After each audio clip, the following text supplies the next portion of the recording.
디지털 쓰레기장으로 폐기물의 바다로 알고리즘, AI, 그리고 지식의 붕괴. 인터넷은 이미 쓰레기장이 되었다. 정보의 바다, 이제는 데이터의 폐기장. 우리가 버린 건 정보가 아니라 생각이었다. 속도에 중독된 시대, 사유는 사라졌다.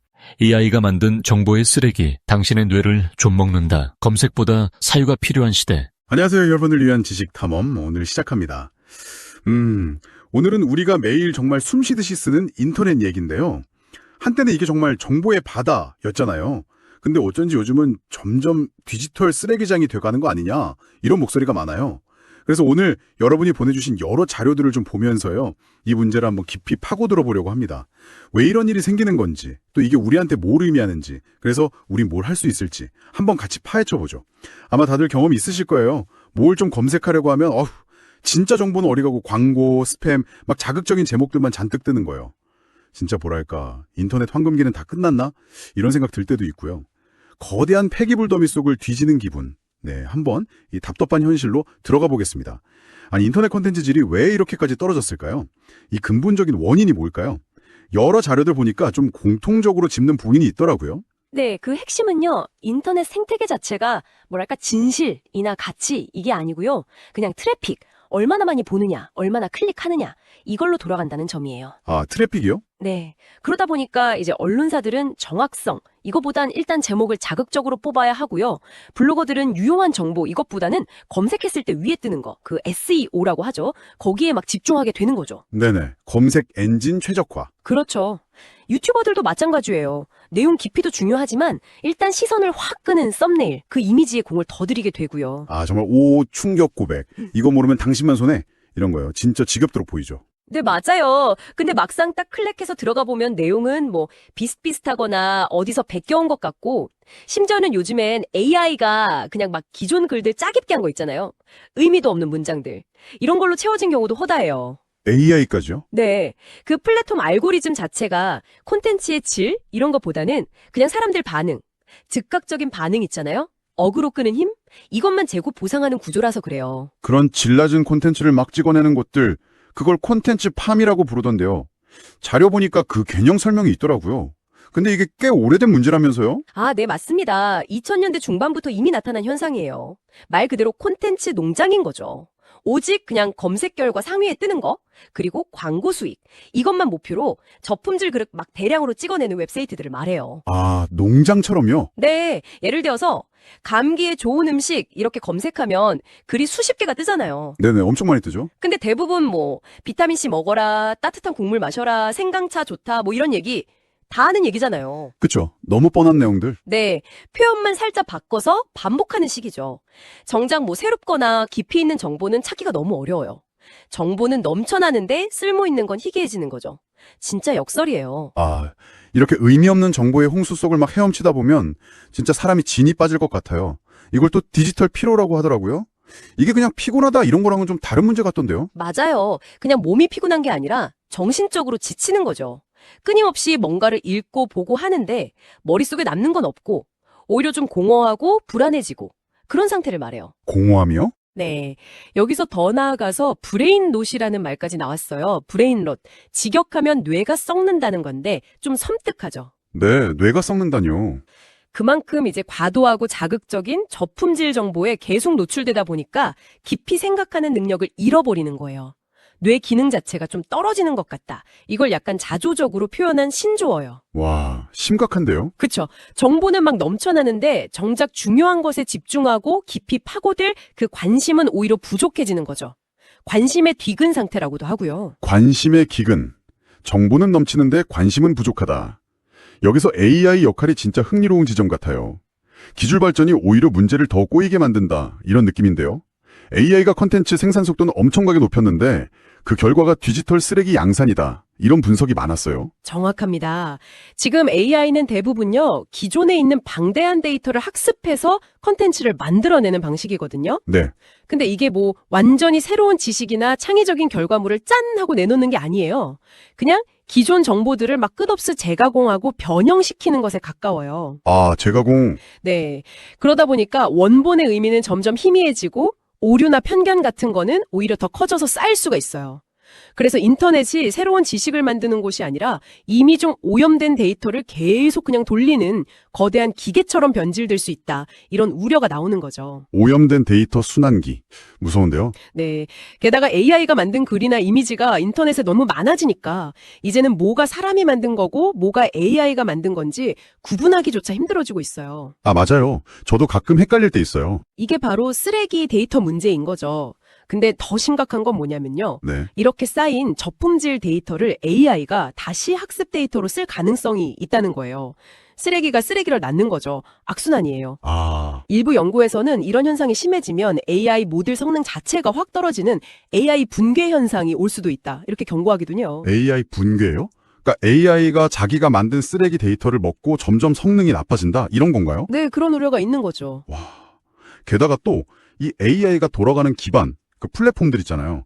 유튜브나 페이스북 같은 이 플랫폼의 알고리즘 자체가 이런 상황을 더 부추긴다는 지적도 빼놓을 수가 없겠죠. 이게 단순히 정보를 그냥 중립적으로 전달하는 통로가 아니라는 점. 맞습니다. 결국 다 이윤을 추구하는 기업들이잖아요. 그렇죠. 그 알고리즘이라는 게 사용자를 어떻게든 최대한 오래 플랫폼에 붙잡아두도록 설계가 되어 있어요. 네. 근데 문제는 사용자를 오래 붙잡아두는 컨텐츠가 반드시 유익하거나 진실된 건 아니라는 거죠. 아, 오히려 좀 자극적인 게 더 잘 먹히나요? 그렇죠. 오히려 사람들 감정을 막 강하게 자극하는 거 있잖아요.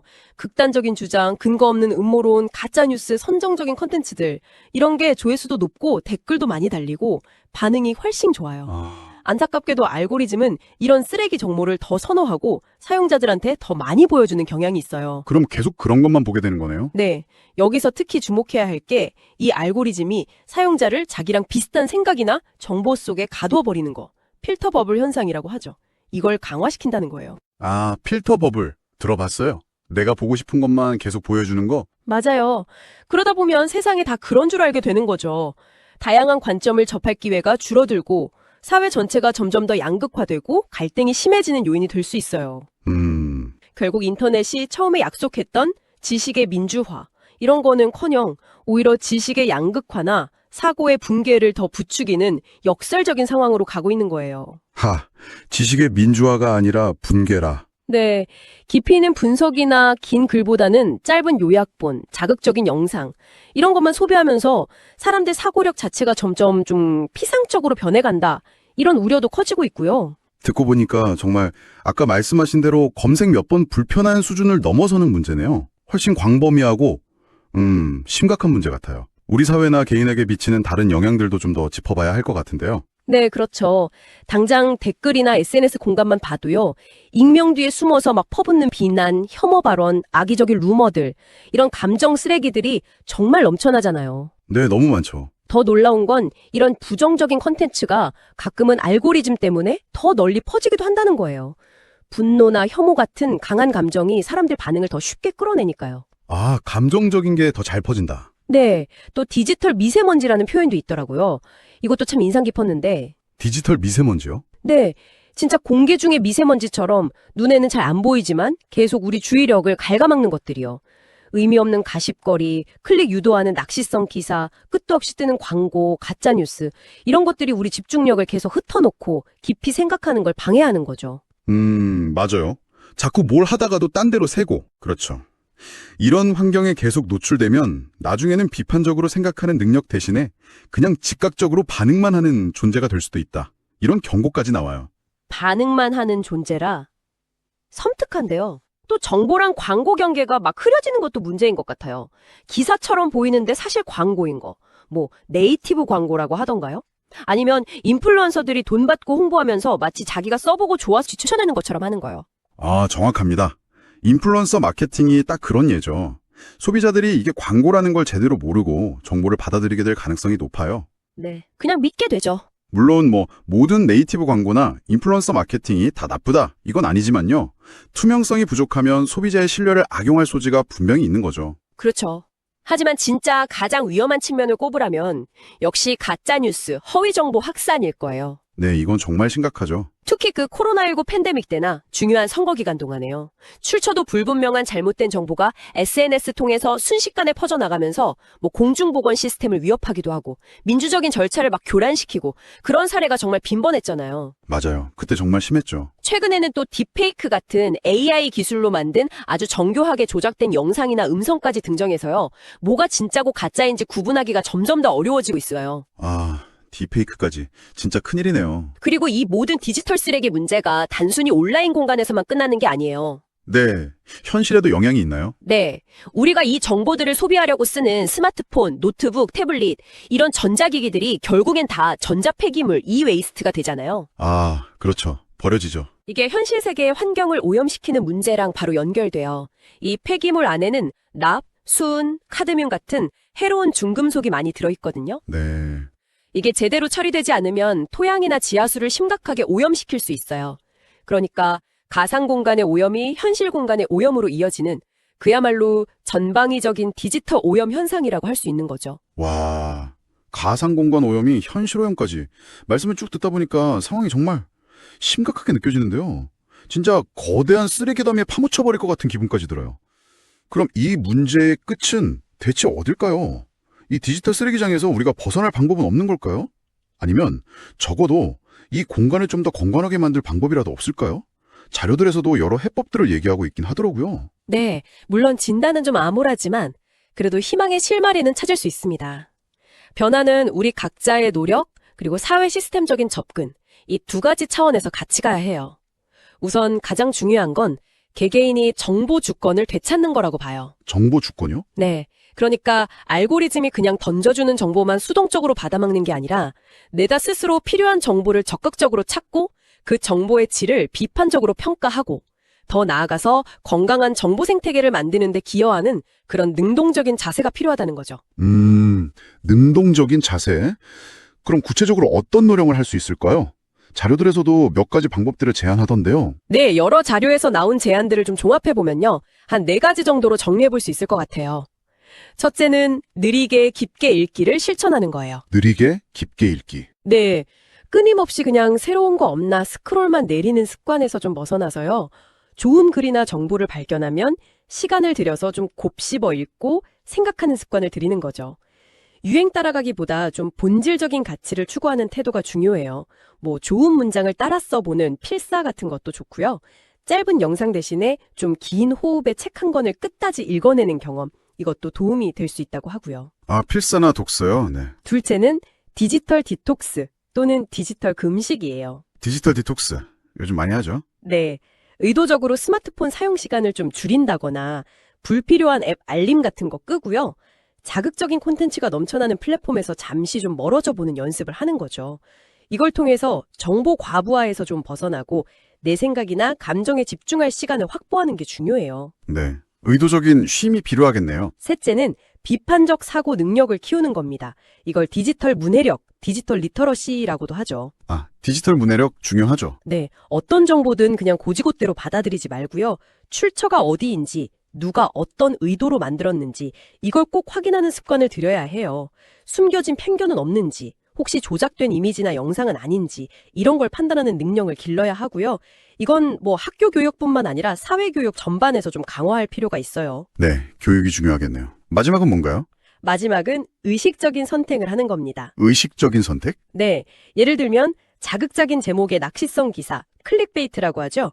이런 거 클릭하지 않는 거. 아, 저도 모르게 누를 때가 있는데. 그렇죠. 그리고 출처가 불분명하거나 가짜로 의심되는 정보는 절대 공유하지 않는 거.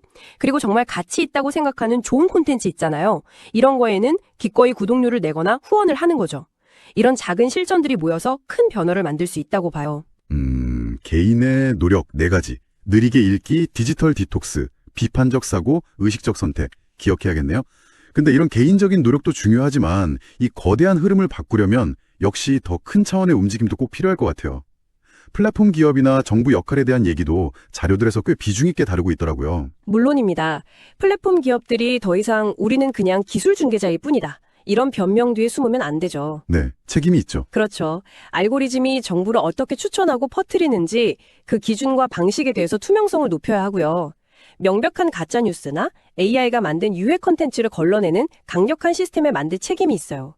단순히 사용자들 클릭이나 얼마나 오래 머무느냐 이것만 볼 게 아니라 정보의 질, 그리고 그게 사회에 미치는 영향까지 고려해서 플랫폼을 설계하고 운영해야 한다. 이런 목소리가 아주 높습니다. 네, 플랫폼의 책임 강화 필요해 보입니다. 그럼 정부는요? 정부 차원에서도요, 물론 표현의 자유라는 가치는 존중해야죠. 하지만 동시에 명백한 허위 정보나 혐오 표현이 막 무분별하게 퍼지는 걸 막기 위한 사회적 논의, 그리고 적절한 규제 방안 마련이 필요해요. 규제요? 네, 예를 들어 유럽연합 EU에서 시행한 디지털 서비스법 DSA 같은 경우가 그런 시도의 한 예가 될 수 있어요. 이 법은 거대 플랫폼들한테 불법 콘텐츠 막아라, 알고리즘 투명하게 해라 이런 의무를 부과하고 있거든요. 아, 유럽에서는 이미 그런 법이 있군요. 네. 그리고 또 광고 수익에만 의존하기 어려운 정말 양질의 저널리즘이나 독립적인 콘텐츠 만드는 분들 있잖아요. 이런 분들을 지원하기 위한 공공기금을 만든다거나 새로운 구독 모델 개발을 돕는다거나 이런 방안도 좀 적극적으로 찾아봐야 할 거고요. 결국 인터넷이라는 공간은 그걸 쓰는 우리 인간 사회의 모습을 비추는 거울 같다 이런 생각이 드네요. 인터넷이 오염됐다면 어쩌면 그건 우리 사회의 문제, 우리 자신의 욕망이나 나태함이 그대로 비친 결과일 수도 있겠다. 이런 성찰이 좀 필요해 보여요. 아까 어떤 자료에서 본 인터넷의 품격은 결국 사용하는 인간의 품격에 달려있다. 이 말이 계속 맴도네요. 네, 맞아요. 우리가 그냥 무심코 올리는 글 하나, 누르는 클릭 하나하나가 이 거대한 디지털 생태계를 좋게 만들 수도 나쁘게 만들 수도 있는 벽돌 한 장이 되는 셈이니까요. 맞습니다. 정말 중요한 기로에 서 있는 거죠. 우리가 계속 이 공간에 쓰레기를 버리는 사람으로 남을 것인가, 아니면 조금 힘들더라도 쓰레기를 줍고 뭔가 의미 있는 걸 심는 사람이 될 것인가. 다른 자료에서는 이걸 용기 있는 지식인의 역할이라고 표현하기도 했더라고요. 용기 있는 지식인. 네. 인터넷을 다시금 인류의 지혜가 막 교류되고 발전하는 진정한 광장으로 되돌릴 힘은 결국 우리 사용자 한 사람 한 사람에게 달려있다고 봅니다. 네, 아직 늦지 않았다고 저도 생각합니다. 오늘 여러분이 온라인에 남기는 한 줄의 댓글, 공유하는 하나의 정보가 누군가에게는 정말 깊은 영감을 주는 지식의 씨앗이 될 수도 있고요. 반대로 또 하나의 디지털 쓰레기 조각이 될 수도 있겠죠. 선택은 우리 손에 달려있는 거고요. 자, 오늘 저희와 함께 이 문제를 좀 깊이 파고들어 보셨는데요. 마지막으로 여러분께 질문 하나를 던지면서 마무리할까 합니다. 가장 최근에 온라인에서 시간 가는 줄 모르고 막 빠져들었던 컨텐츠 혹시 뭐였나요? 그게 여러분의 생각이나 삶을 정말로 풍요롭게 해주었나요? 아니면 혹시 그저 잠깐의 자극이나 시간 때우기용 소음은 아니었을까요? 그리고 바로 오늘 여러분 자신과 또 다른 이들을 위해서 조금 더 건강한 온라인 환경을 만드는 데 기여할 수 있는 아주 작은 실천 한 가지는 무엇일지 한 번쯤 생각해 보시면 좋겠습니다.